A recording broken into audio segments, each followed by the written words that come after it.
ja un nou espai cultural, Ruzafa Estudio, i estos dies s'ha celebrat Paper València,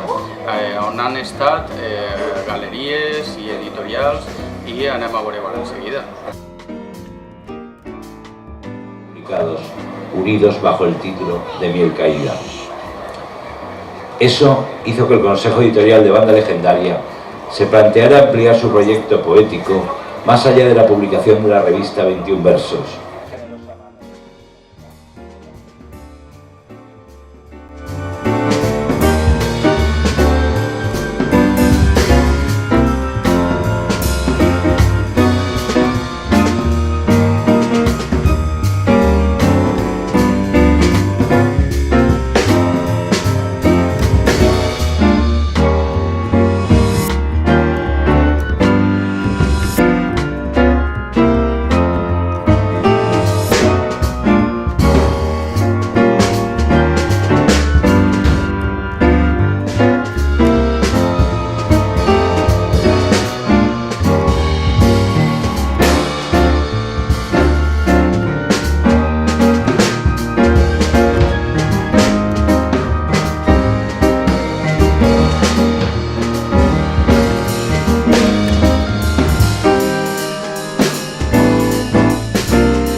Siempre de más.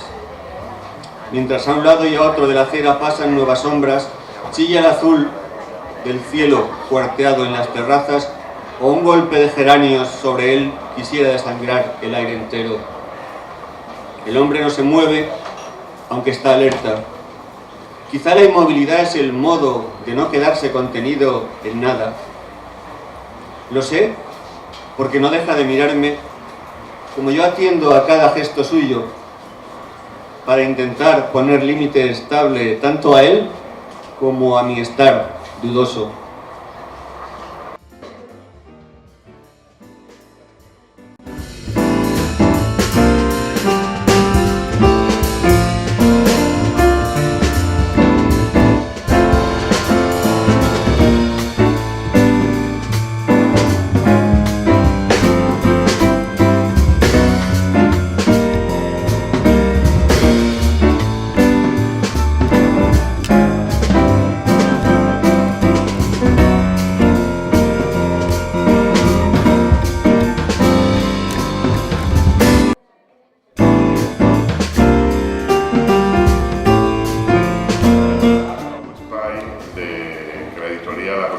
marxa al cor de la ciutat de València, que han anomenat Ruzafa Studio i que consisteix bàsicament en un centre de gravació de sessions fotogràfiques i audiovisuals, però també, com el seu caràcter polivalent, està obert a col·laborar en iniciatives de tot tipus, bàsicament culturals, i això és el que has començat a fer. Ara mateix hem inaugurat el que hem anomenat el Saló de l'Art i la Poesia, Paper València, en la seva primera edició, que consisteix en tractar de fer confluir l'àmbit de la literatura poètica i de les arts plàstiques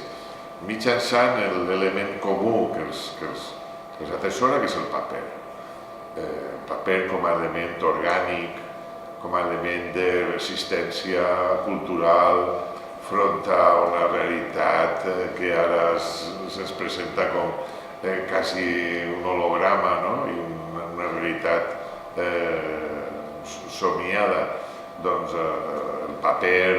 és allò que palpem, que toquem, que a més es procura una dimensió més subtil, més reduïda, front també a aquestes expressions culturals de grans edificis, grans muntatges, grans escenografies, fins i tot als museus, convertits en grans centres o pipars, on, diguem, el que les administracions públiques més els interessa és la quantitat de públic i no la qualitat. Tot això, aquesta cosa del saló reduït, minoritari, per a gent que s'estima i que veu i que palpa, és el que hem procurat fer a Paper València, i per això hem fet confluir activitats com lectures de poemes, presentació de llibres, llibres d'autor, i l'exposició i venda també de xicotetes obres en paper que són molt més barates que altres i que ens serveixen per a que la gent, sobretot la gent jove, es comença en l'interès de fer-se col·leccions. El saló es va inaugurar el dijous dia 4, estarà fins demà, diumenge dia 7,